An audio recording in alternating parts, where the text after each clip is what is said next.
In eons long past, a dangerous Lich threatened the safety of the land, except for one day, when a party of bumbling fools managed to catch him off guard and end him, but not completely. Now, it is up to his disgruntled magical items, once adventurers themselves, to finish the job. This is the Lich's Horde.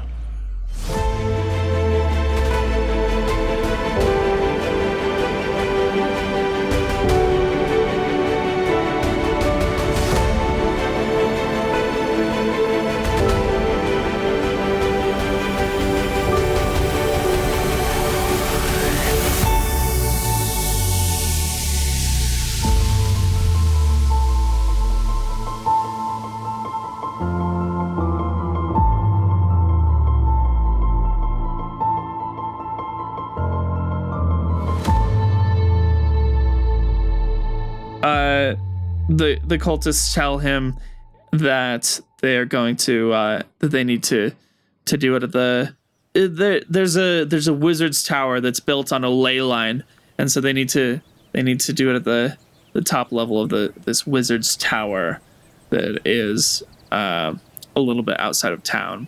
And so the cultists and the pit fiend go, walk through these underground tunnels. And can I tempt my pit fiend friend to do something while they're journeying? Yes. Hey, Yes. Jedrick 2.0. My voice is a little tired, so I'm going back to how I normally speak. I hope this isn't too much of a shock. I know this wasn't how I introduced myself to you. Anyways, we're getting off topic. Hey, dude, your reading comprehension skills are just, really solid from all the contract negotiation you've had to do down in Hell. You should start memorizing the ritual book while you're traveling, right? This will be a good way to pass some time, and you'll increase your knowledge base. You'll make yourself more valuable when you get back to Hell. You'll get a promotion. This is just something that you should really do. You'll get a promotion. So I am an excellent reader. And he opens the book, and he's doing that thing where somebody has a book open in front of them and they're slowly shuffling along, walking while reading at the same time, and just trying not to trip while looking with their peripheral vision. Yeah. Wait, where's he going right now? He and the cultists are walking. They're now out of the tunnels, and they're walking through the woods towards a wizard's tower that's some distance outside outside of this town. Hey, Carl, I have a question. Yeah? Are you a Horcrux? I don't... What? That's crazy. That's a yes. A little peek behind the curtain for you guys.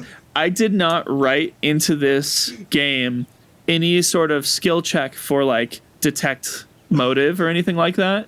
So I decided my way of countering that is to just make it so you guys never need to roll for detect motive. I love it. Horcrux, that's honestly, that's rude. I'm a fan. Are you a Horcrux? I mean, he who smelt it dealt it. Everybody, I figured out the Horcrux. It's the poniard. That's why he has the ruby on his hilt. I'm not even the smelly one, guys, man. It's clear that he's the Horcrux.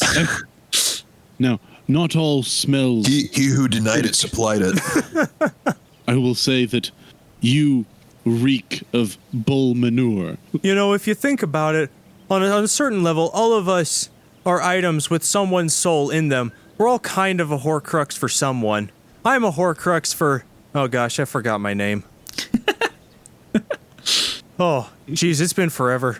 The three of you, having an innate ability to sense life nearby, you can tell that there are intelligent beings in the woods watching this procession of cultists walk through the woods. You can tell you can detect the presence of some creatures there that the cultists haven't detected, that are staying quiet, to make sure that they don't bring the wrath of these cultists down on them. In fact, these creatures feel pretty, they feel pretty tough, pretty strong. Not pit fiend strong, but pretty big, pretty sturdy. I think it is time to try and make the cultist fear. To feel fear for not just the possibilities of being attacked, but also just fear for the potential outcomes of bringing a Lich back to life, and how that might fare on their own well-being. And with this fear, because the diadem is still with the cultist, right? Yes, indeed. And the diadem, I'm assuming, is required for this ritual. Mm-hmm. So I think I'm going to try and get this cultist to fear so much to the point of just like trying to dip away from this procession. Okay. So this, I'm going to say at the same moment as you're doing this, just as you can hear Carl's commands, he can hear yours. So he's at the same time saying, well, think of the power and the wealth you'll gain.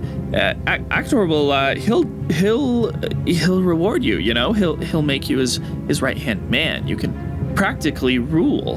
And so this is going to be another one of those tempting contests where you guys get to both roll and see who's going to get to do this command. I would like to accompany my instinct with the metallic smell of blood. And who knows whose it is? Is it his? Is it Akator's? Who knows? But this probably not a safe thing to be around. Indeed. All right. So I'm gonna go ahead and you roll, Jeremy. This time without the -1. But you're gonna roll versus Carl's roll. So can you roll another d6 for me? Of course I can. Ah. Hey, what'd you get? I rolled a 1. Carl rolled a 6. So it doesn't matter what I roll. The cultist, he has a moment of smell.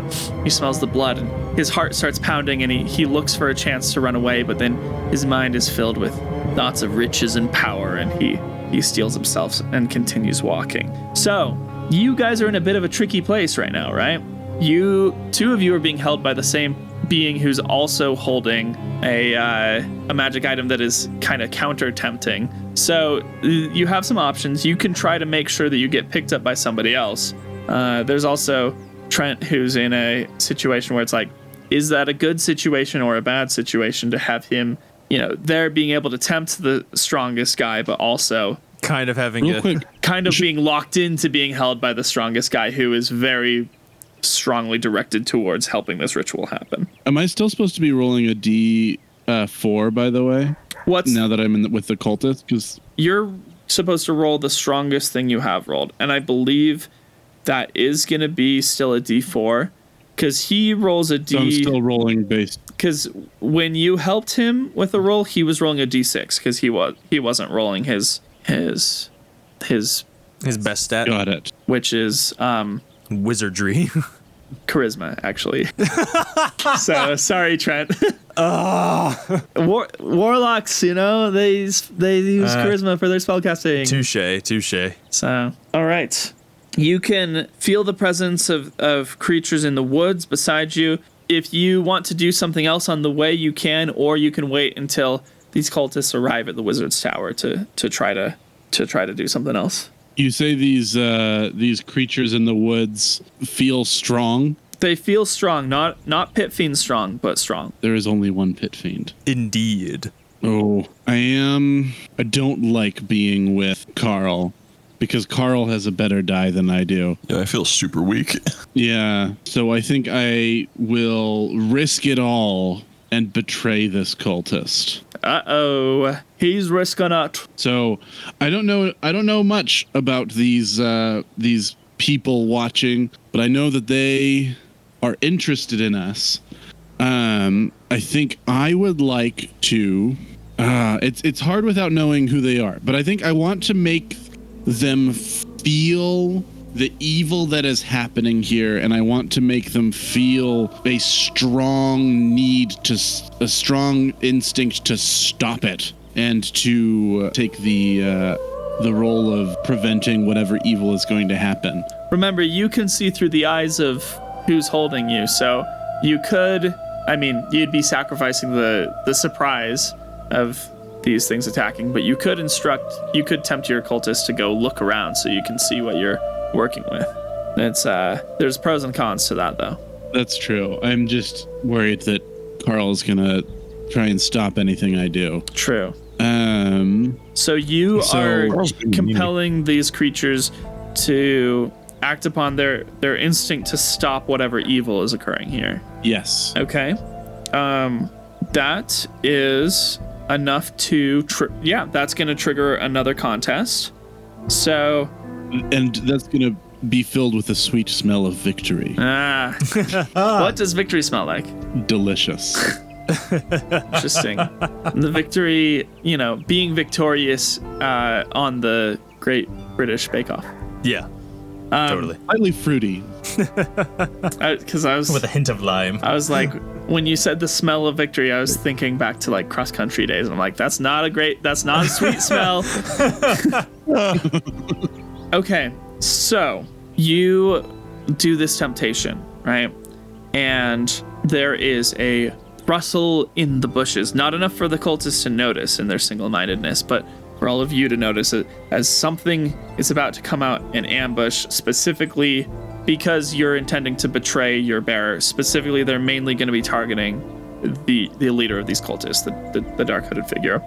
The pit fiend is at the head of this procession, and unless in some way interfered with, is going to notice and leap to the defense of the dark-hooded figure. I am going to assist my scuffed up compatriot. Hey, Pit Fiend, you guys have done a great job. You should be very, very sure of yourself, very confident that no one would attack such a party as skilled and buff as you. Why don't you? Here's an idea, right? You're so confident in your own security, you should just start whistling some songs very loudly as you walk down this road. In your own little world. It's a great place in there. Okay, so you are just trying to get him out of the fight. Yeah. Okay. Yeah. Kind of the same. What was it?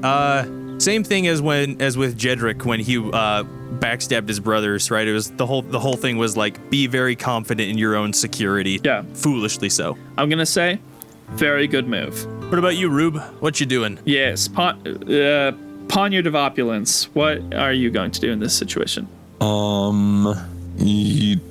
Gosh, I You're don't also know. still rolling a d4, right? Yeah, I'm still rolling a d4. Against the d6 of Carl. Yeah. I mean, you got something hiding in the bushes. Presumably, it's relatively dexterous and sneaky. Might be a good idea to up your die by helping them. But that's metagaming. Yeah. Well, I mean, I kind of need to know the metagaming because Yeah. I'm still a little confused on how it works. So if I hinder my guy, does that count as helping them? Yeah. Okay. Well, as he's walking along this path, he trips on a tree root. So you're decreasing his dexterity. Okay. Yeah. All right. Anti-dexterity. Very cool. At the same time, Carl says, you've got to look out for yourself, man. Like, you've got to, protect yourself, and it's in your best self-interest. So make sure you're. Quiet thyself, Carl. So this is like a sneak attack, right?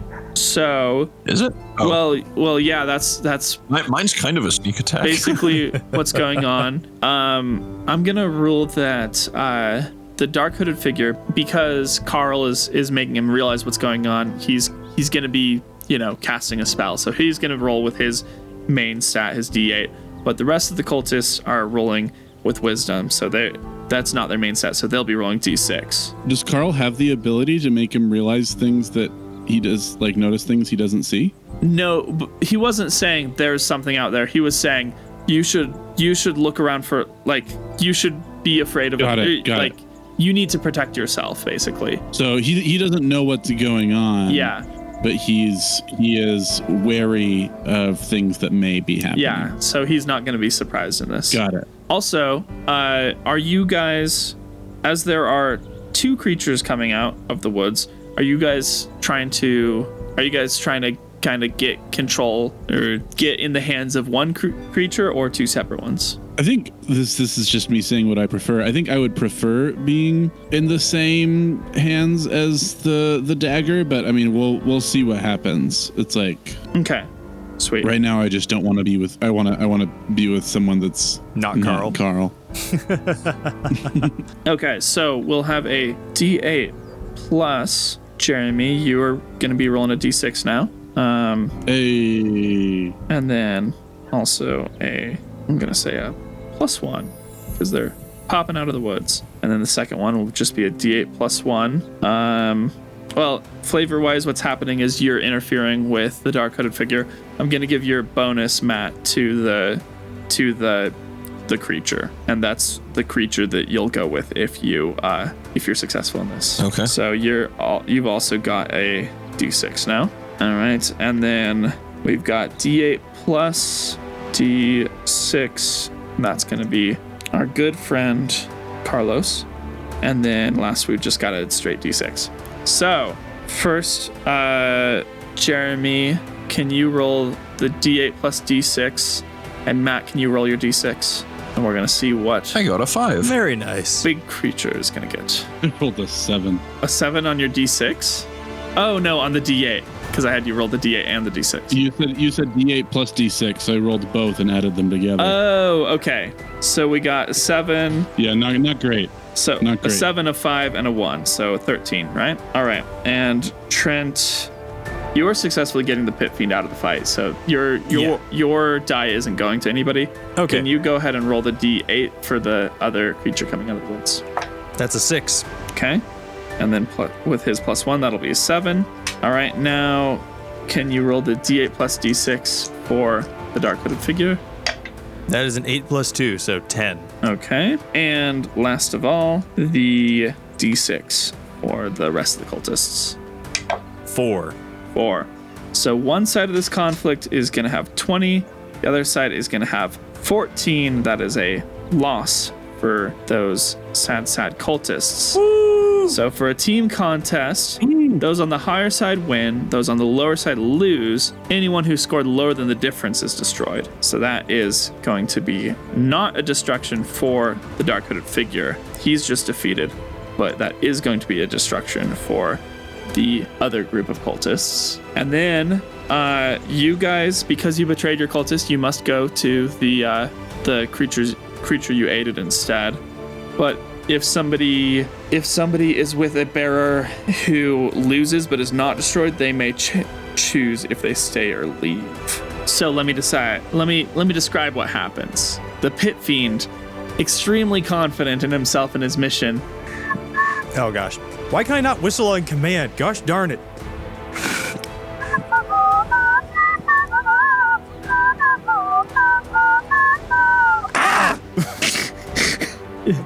Yep.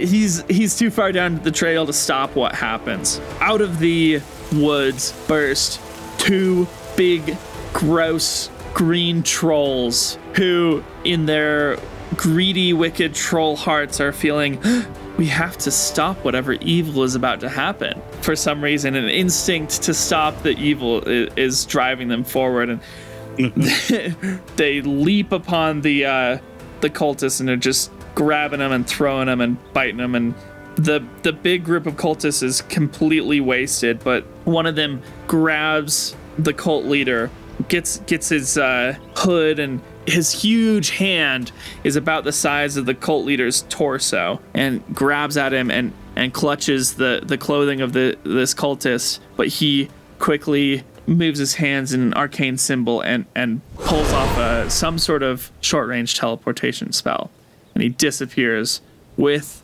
Carl the Diadem. No! But the two of you are left in the hands of this large troll. And the other troll sits down and starts munching on dead cultists. We gotta get after Carl. That's right.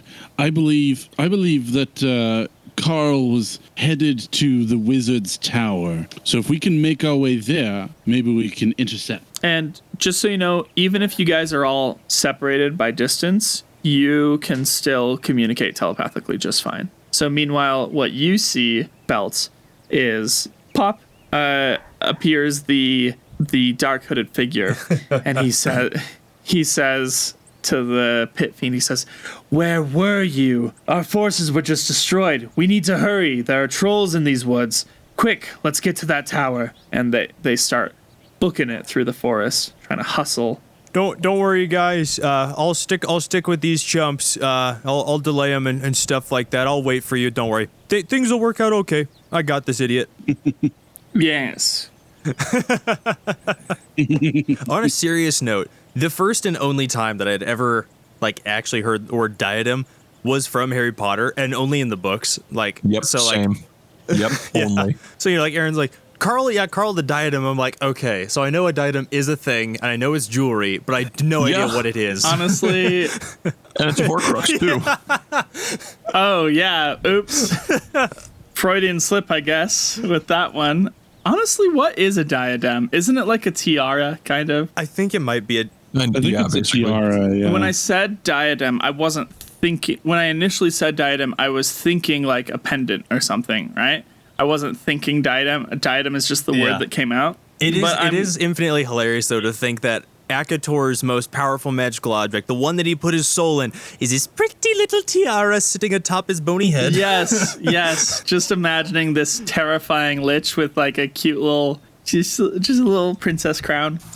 It could be a lichus. Who knows? A lichus, yeah. Lichus. Continuing forward, the pit fiend and the cult leader are approaching the tower, and the dark hooded figure turns to the pit fiend and says, "If we are to perform this ritual, I'll need to find more people to stand in on it. I will return to the town. I'm sure there are some weak-willed peasants that I can bend to my will. In the meantime, you are to take control of this tower, defeat all the wizards that are within this tower, so that I can, once I return, will be able to perform this ritual."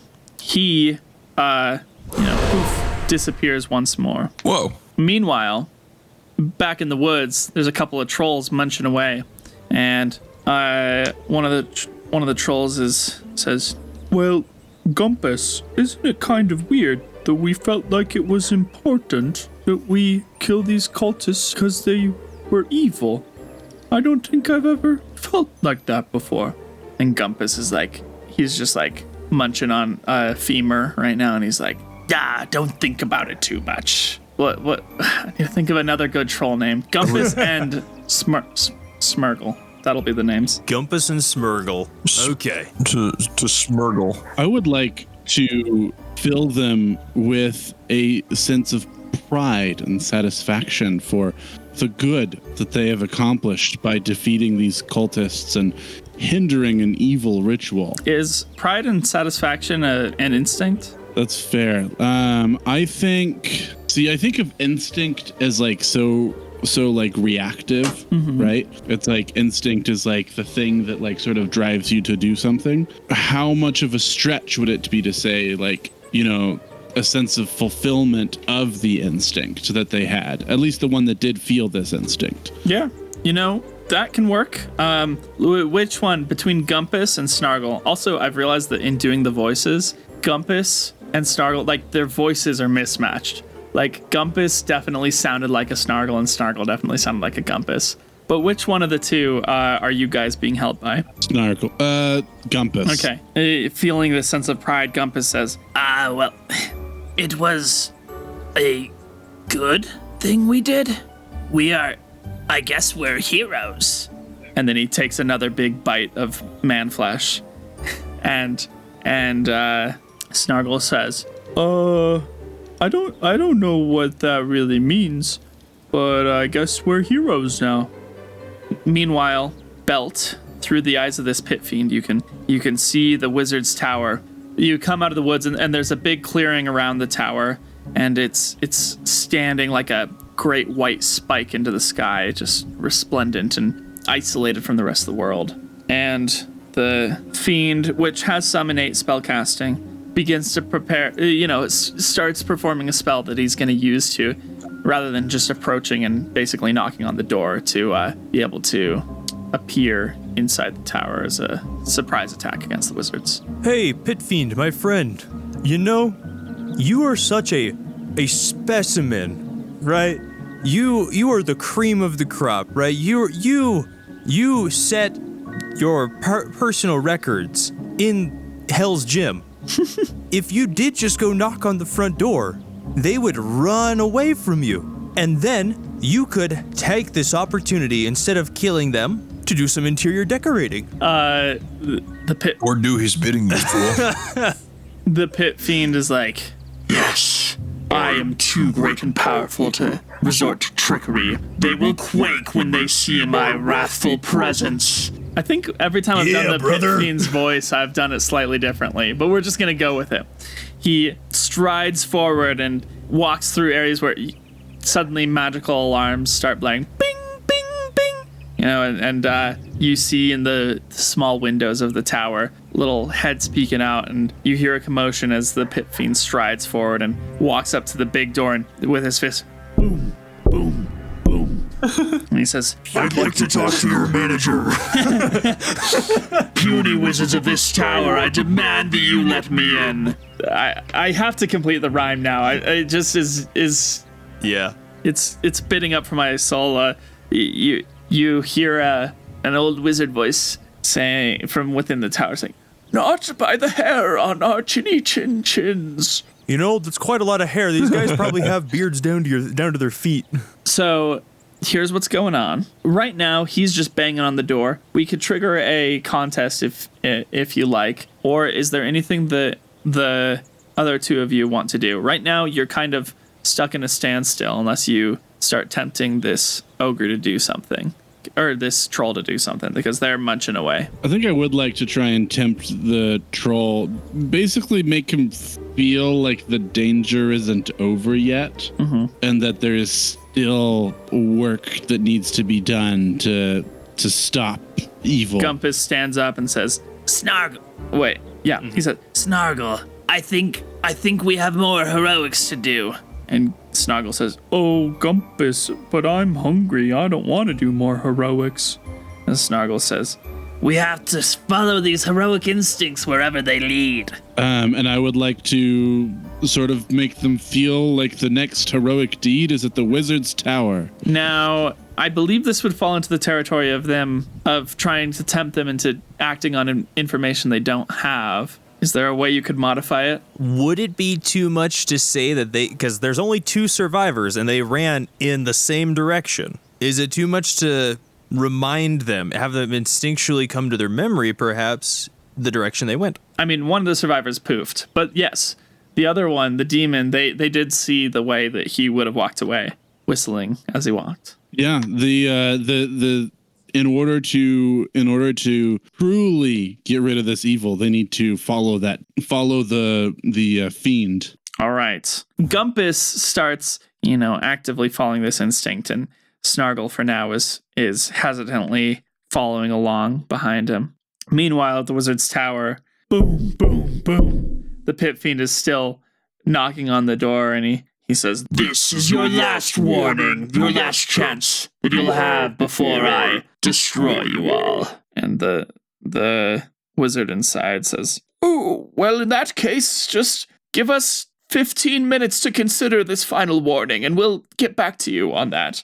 Clearly stalling for time. I will tempt the demon to be very confident in his abilities and to give them that 15 minutes.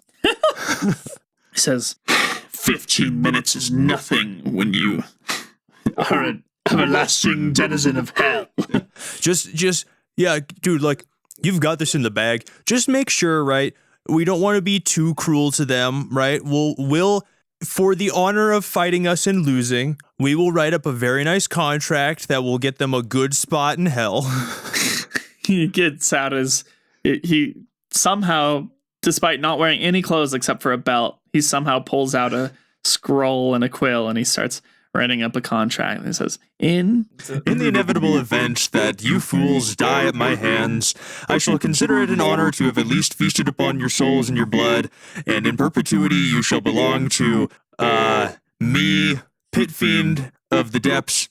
However, in compensation for your demise, you shall be flogged only 3 times a day. Perfect. And it continues. It's like Wizards of the Tower, from here on in this document, shall be referred to as wizards. Wizards of the Coast shall not be applicable in this contract.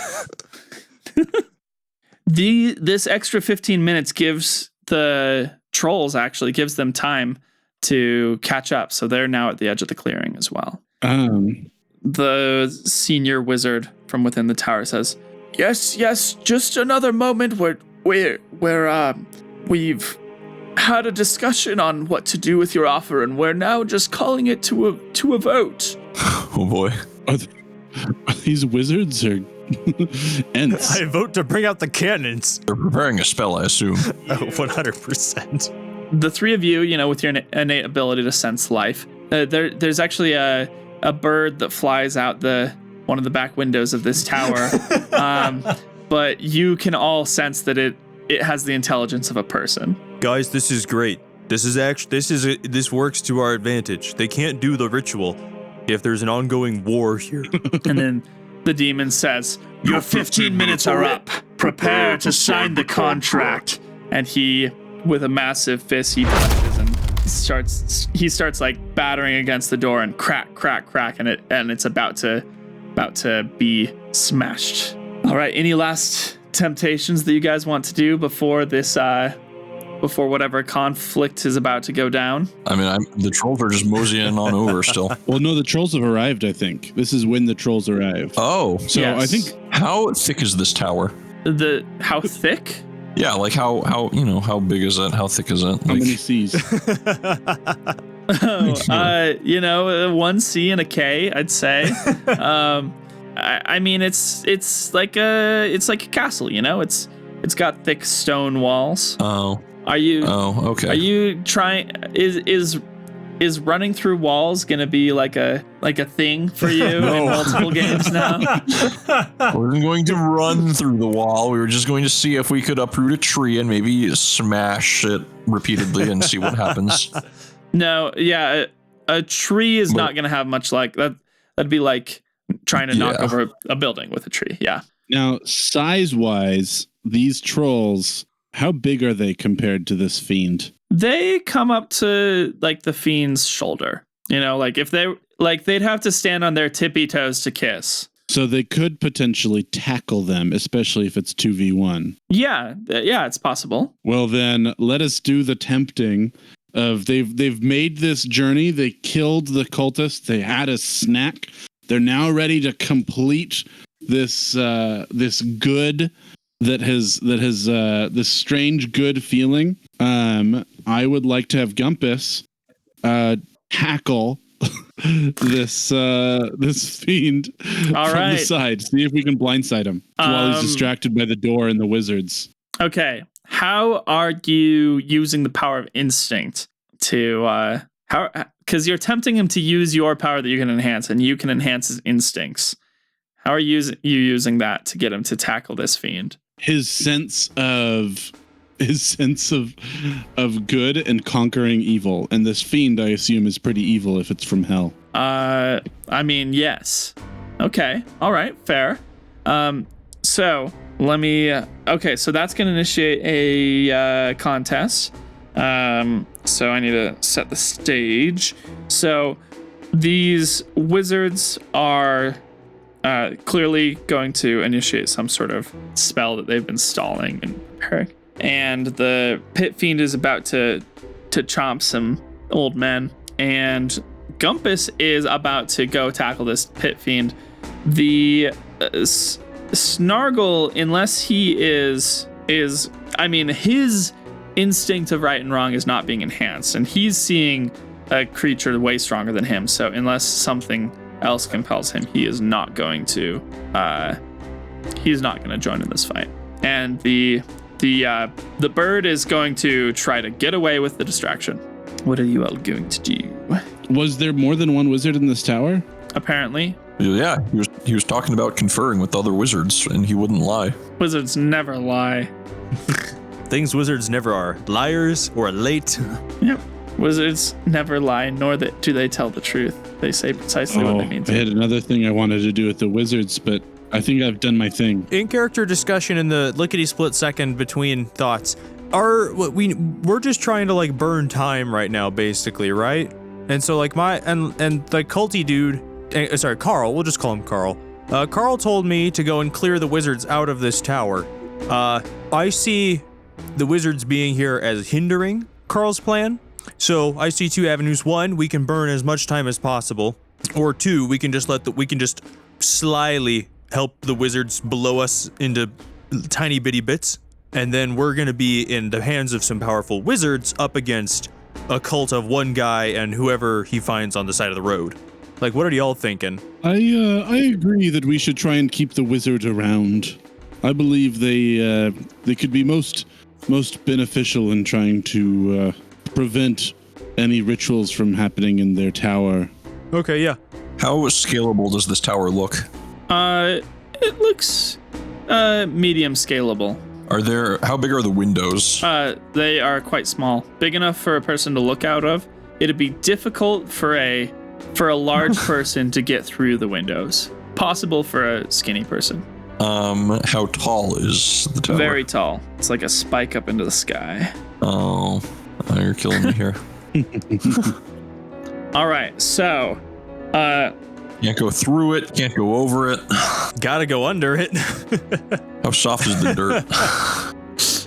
the dirt is, well, seeing as there's gonna be a foundation under this tower, pretty hard. Yeah. All right. Okay. Dang it, Dora. All right, Gumpus has, he's attacking right now, and let's see, he's gonna be rolling his. So he's rolling his D8, and then Jeremy, you've already described how you're assisting, so that's plus another D6. Matt, are you helping anybody in this? That's what I'm trying to figure out. I'm sorry. That's what I was trying to figure out. I was hoping to climb the tower, but now I need to figure out what I'm doing. Remember, you're being held by the same troll that's holding Jeremy. So this troll is already is about to tackle this pit fiend. Oh, well then I would like to just endow him with some grace and also a puff of smoke so that the pit fiend can't see what's about to happen as Very well. Nice. So another D6. Now, the pit fiend, he's going to be rolling his D12, because this is going to be a strength sort of thing that's about to go down. Trent, who is the belt going to help? Or are you just not going to help? I'm planning on just leaving my guy out to dry. Okay. And then we've got the wizards. I'm going to say, what are they rolling? It's a group of wizards in a wizard's tower. They've got it, and they're using magic. I'm going to say it's a D8. And then because they had time to prepare something, it's going to be a +2. So I think the pit fiend is going to have a bad time. So let's go ahead and roll for Gumpus. Matt, will you roll a D8 and your D6? And Jeremy, will you also roll a D6? Yes. Wait, I'm a D8? The Gumpus is a D8. You're a D6. Matt. Oh, yeah, okay, D6. I rolled a 4. Sweet. I rolled a 5. Is that just your D6, or is that also the D8 for Gumpus, Matt? That's just a D6. Oh, I'm also rolling D8 for a compass. Let me grab my D8. 7. 7 plus 5? Yeah, so 12. All right, so 12 plus. Jeremy, did you say you got a 4? Yeah, I got a 4. All right, good work, guys. That's a 16. Can you roll for the pit fiend? The D12? That's a 1. Oh, Hey! okay. It is destroyed. We might as well roll for the wizards as well. So 3. Wizard's got a 3. a 3. Nobody expects a surprise troll. It comes up, and just as the pit fiend is about to unleash its fury upon these wizards, it comes up and grabs the pit fiend from behind and holds its arms back. And the wizards, who thought they were about to get off a nice blast before they were all about to be annihilated, instead have just a clear shot to just launch forth a blinding blast of energy, and the pit fiend screams, ah! I'm not screaming because I don't want to peek the mic. Oh yeah, your mics are set up so they can handle that sort of stuff. Yeah, as the blast hits his chest and it melts his heart, and he turns into some disgusting pile of mush on the ground. Wait, does that mean that the ritual book is vaporized? The ritual book also falls to the ground. It's a single target. It's a single target spell. You don't want everything in his possession to be vaporized because that would include you. I mean, true. So that falls to the ground, and let's see. You must stay with a bearer who wins. So Trent, you have the choice to be either picked up by the wizards or by the troll. Guys, I'm thinking wizards. I don't know about you. Do you have any grand plans that would... Yeah. Wizards it is. Okay. Unless you object, Matt. No, not at all. Wizards. The old man that was stalling the pit fiend before sees the belt and says, "Oh, I like that." And he grabs it quickly. But then one of the other wizards, an apprentice wizard, says, "Behind the pit fiend, there's a troll, quick!" And starts preparing a spell. Hey guys, so I know it didn't work out so well with the first wizard I was with, but trust me, this time is going to be different. Well, okay, so here's what's about to happen is the wizards are going to attack this troll unless stopped in some way. So you, Trent, you are in the possession of the leader of these wizards. I have an wizard. You have an wizard. The rest, the other two of you are controlling this troll, but trolls are, even though Gumpus views himself as a hero now, trolls in general are nasty, evil creatures that like to eat people. So these wizards are about to blast this guy to smithereens unless they're stopped in some way. Okay, question for you guys. Do you guys want to betray your trolls and join me with the wizards, or do you want to stay with the trolls? No, I want to be with the wizards. Jeremy wants to be with the trolls, but the aromatic class of intuition wants to be with the wizards. So we're playing in character and betraying these trolls. Alrighty. Betraying the trolls. Well, That's right. Well, wizard friend, I've done this once before, except I lit my hat on fire last time. This time, let's light a troll up and strike a pose. All right. So we're going to go ahead and roll the wizards were a D8 before. So that's going to be D8, no modifier this time, except we're going to add. So you are giving them the audacity and courage to attack this troll right here, right? With flair. And what's your die? It's a D8. It's a D8. Okay. Yeah, because I went for the pit fiend. And Poniard, how are you helping these wizards or hindering this troll? Yeah, how am I going to hinder the troll? I'm going to make him think that he has the grace and flexibility to squeeze through the door. Okay, sweet. And yours is a D6, right? Correct. All right. And aromatic glass, how are you helping / hindering? I would like to. I don't have it in me to hinder this troll. I love this troll. I will. I'm gonna aid the wizard.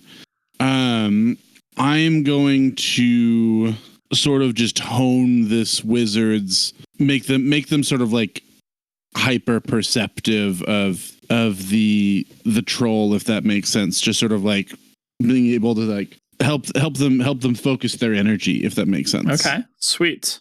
And yours is a D6 as well, correct? Yes. And the troll will be using his strength, which is his main stat. So first, just roll the D8 for the wizards in general. Wizards in general got a 3. Okay. So, and then can you roll the D10 for the troll? Troll got an 8. Okay. Let's see how you guys roll. So, first, Trent, go ahead and roll your D8. That's a 7. Ooh, okay. Well, that kind of concludes it.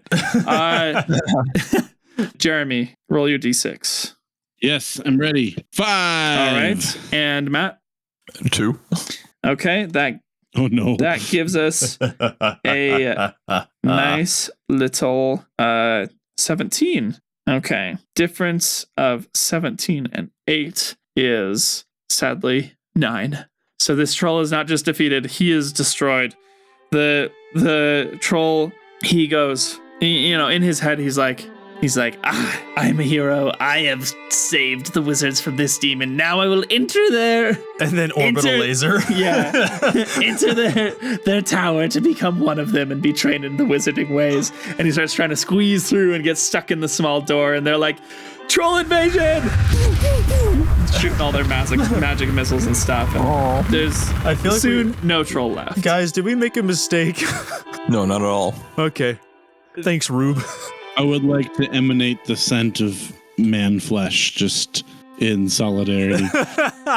From the edge of the clearing, Smurgle looks at what happened to Gumpus and is like, "Well, I guess being a hero kind of sucks." And he walks back into the forest.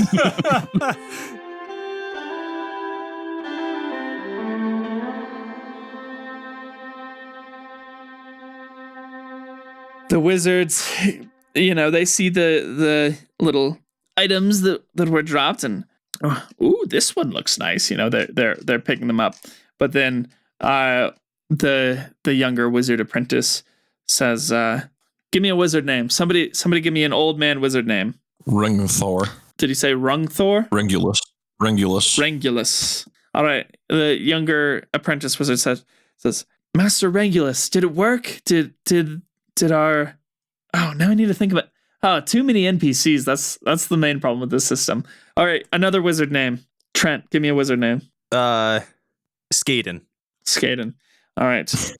"Master Rengulus, did the distraction work? Did Skaden get away?" And Rengulus says, Yes, young apprentice. He was able to fly out in his polymorphed form, and hopefully before too long he will be able to reach the golden dragon. We have defeated a great evil for now, but don't be deceived into thinking that's the last of Akator's forces." The apprentice says, "Oh, I should have been a blacksmith." And the